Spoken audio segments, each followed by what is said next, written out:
Assalamualaikum dan selamat sejahtera. Apa khabar murid-murid? Diharapkan semua murid dalam keadaan sihat sejahtera. Saya, Cikgu Afan, akan mengajar kalian subjek Bahasa Melayu yang bertajuk Semangat Juang. Untuk pengetahuan murid-murid, tajuk Semangat Juang ini terdapat pada muka surat 27 dalam buku teks Bahasa Melayu tahun 6. Diharapkan semua murid sudah pun bersedia untuk mengikuti pembelajaran pada hari ini.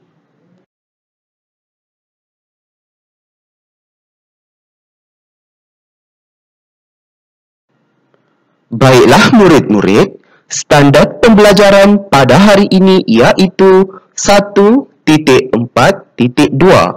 Berbual tentang sesuatu perkara menggunakan kata gelaran yang sesuai secara bertata susila.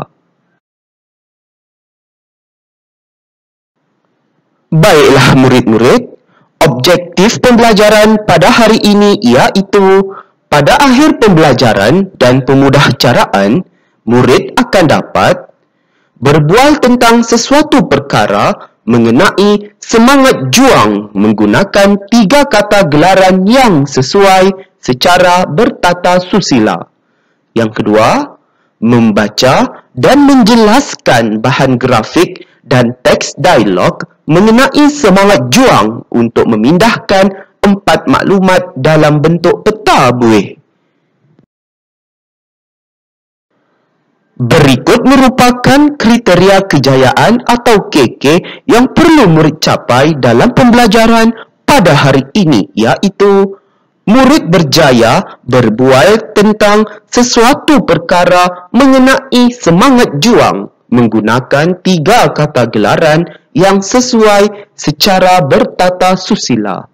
Yang kedua, murid berjaya membaca dan menjelaskan bahan grafik dan teks dialog mengenai semangat juang untuk memindahkan 4 maklumat dalam bentuk peta buih. Baiklah murid-murid, pernahkah kamu memenangi dalam apa-apa pertandingan di peringkat sekolah, daerah, negeri atau kebangsaan? Bagus dan tahniah kepada murid yang telah berjaya mewakili sekolah ke peringkat daerah, negeri ataupun kebangsaan. Siapakah yang melatih kamu dalam pertandingan tersebut? Pastinya guru-guru yang telah membimbing murid-murid sehingga mencapai kejayaan. Tidak dilupakan juga kepada ibu bapa murid yang sentiasa memberi sokongan kepada kejayaan murid. Lihat dalam gambar ini, ini menunjukkan Cikgu Afan dan juga murid-murid yang telah berjaya dalam pertandingan Bahasa Melayu ala Parlimen di peringkat daerah Hilir Perak pada tahun 2019. Dan lihat di situ, kejayaan cikgu membimbing murid-murid cikgu dalam pertandingan berbalas pantun peringkat kelompok 4 di daerah Hilir Perak Teluk Intan pada tahun 2019. Oleh itu, diharapkan sekiranya murid-murid mahu mencapai kejayaan dalam apa-apa pertandingan, murid-murid mestilah melakukan latihan pada setiap hari dan juga mestilah memberikan kerjasama yang terbaik kepada pihak sekolah. Murid-murid, sila baca dan jelaskan maklumat mengenai semangat juang ini. Baiklah, mari kita sama-sama meneliti dan menganalisis maklumat yang telah cikgu tunjukkan ini. Lihat pada skrin yang dipaparkan di hadapan barisan PIBG, ahli PIBG dan juga guru-guru yang terlibat dalam menjayakan aktiviti pertandingan. Lihat di situ, faktor kemenangan pasukan sekolah kebangsaan Taman Kencana dalam pertandingan ada banyak. Jadi di sini, pihak sekolah tersebut telah pun menceburi 3 pertandingan iaitu bola keranjang. Faktor kemenangannya adalah disebabkan faktor yakin ataupun keyakinan. dan mempunyai jurulatih berpengalaman untuk melatih para murid. Dan kita lihat seterusnya acara kedua yang disertai oleh Sekolah Kebangsaan Taman Kencana iaitu pidato. Pidato, faktor kemenangan atau kejayaan bagi pertandingan pidato ini ialah mereka mempunyai kuat ingatan dan juga mempunyai kepetahan berbicara. Okey. Kepetahan tu maksudnya fasih. Dan kita lihat acara yang ketiga iaitu silang kata. Antara faktor kejayaan bagi pertandingan ini ialah murid-murid selalu ataupun banyak membuat latihan dan juga murid-murid membuat persiapan awal. Dan kita lihat antara tetamu yang hadir semasa pembentangan faktor-faktor kemenangan ini ialah Cikgu Tarmizi sebagai guru bimbingan dan kaunseling. Seterusnya, Encik Tan. Encik Tan ini sebagai jurulatih bola keranjang. Beliaulah yang melatih murid-murid dalam pertandingan bola keranjang. Kita lihat lagi Datuk Hassan sebagai yang dipertua PIBG. Yang dipertua PIBG, okey. Dan di situ Puan Sadiah. Puan Sadiah sebagai setiausaha PIBG. PIBG bermaksud Persatuan Ibu Bapa dan Guru. Dan kita lihat Cikgu Vanessari sebagai jurulatih pidato. Beliaulah yang melatih peserta dalam pertandingan pidato. Kita lihat lagi Cikgu Syahrom sebagai guru besar di Sekolah Kebangsaan Taman Kencana. Dan akhir sekali, Tuan Haji Ali sebagai jurulatih silang kata. Baiklah, diharapkan murid-murid dapatlah memahami maklumat yang telah cikgu tunjukkan ini dengan sebaiknya.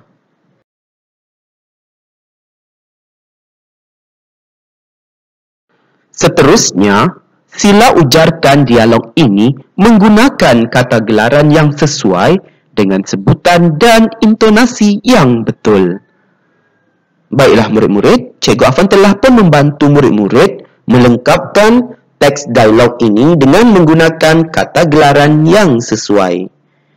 Oleh itu, marilah ikut cikgu mengejarkan dialog ini dengan sebutan dan intonasi yang betul. Cikgu Tarmizi, tolong jelaskan faktor kemenangan peserta kita dalam pertandingan pidato. Baiklah, Datuk.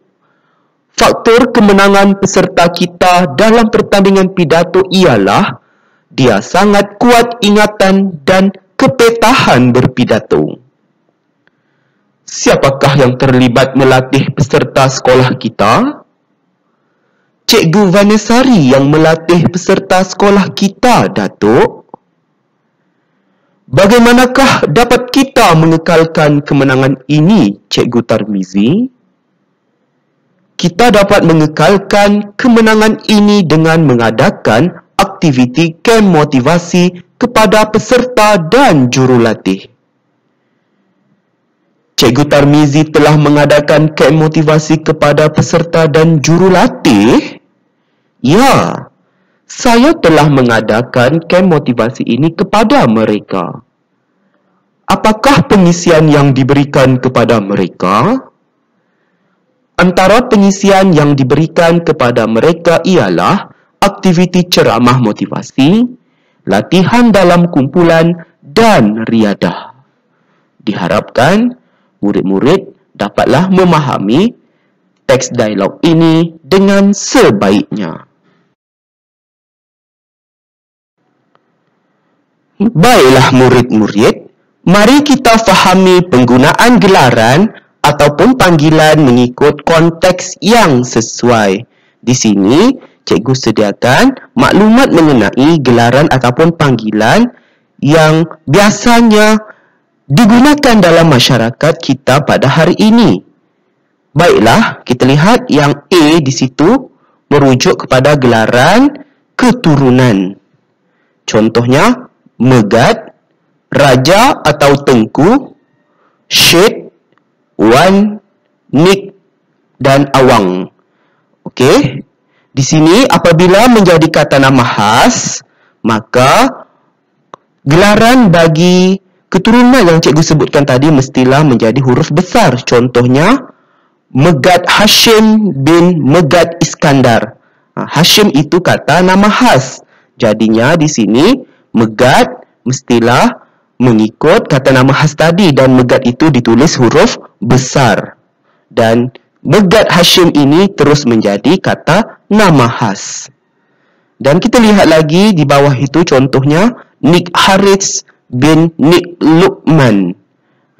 Jadi di sini Nik ini akan menjadi huruf besar apabila diikuti bersama dengan kata nama khas. Haris itu iaitu kata nama khas. Jadi Nik Haris, Nik itu menjadi huruf besar N-nya.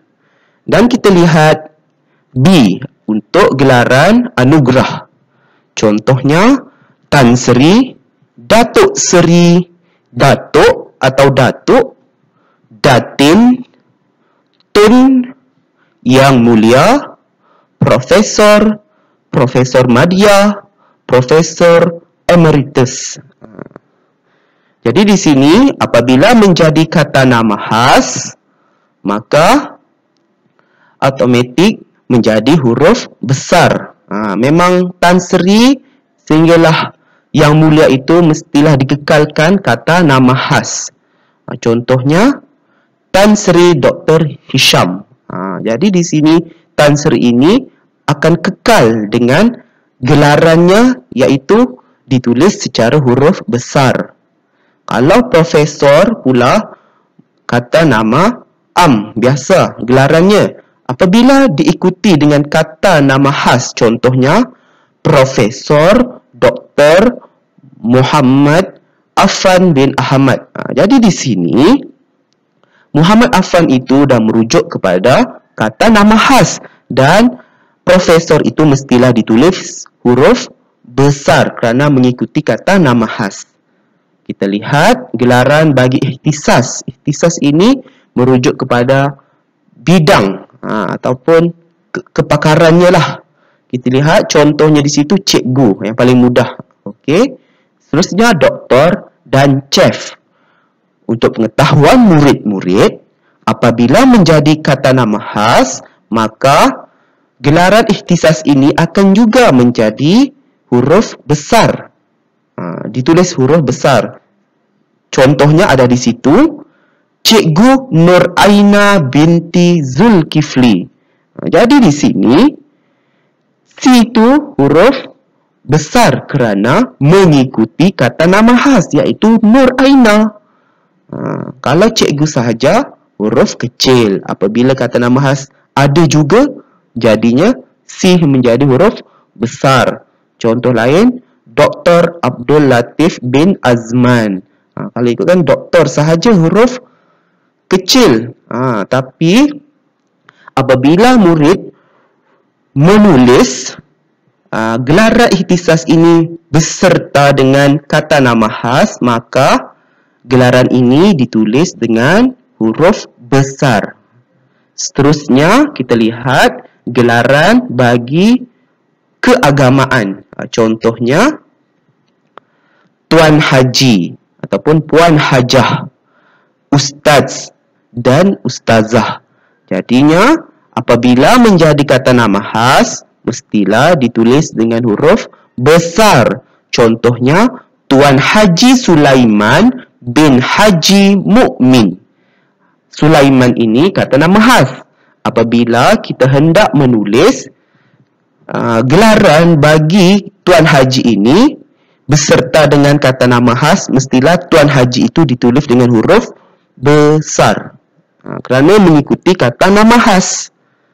Kalau tak ada, Tuan Haji huruf kecil biasalah. Dan seterusnya kita lihat ahli keluarga, iaitu panggilan gelaran lah. Contohnya Along, Angah, Acik, Uda, Anda, busu. Mungkin adalah gelaran-gelaran yang biasa kamu dengar oleh keluarga kamu lah. Seterusnya kita lihat gelaran bagi masyarakat biasa. Biasa ni yang biasa-biasa lah. Contohnya tuan, encik, puan, cik, pakcik, makcik, saudara, saudari.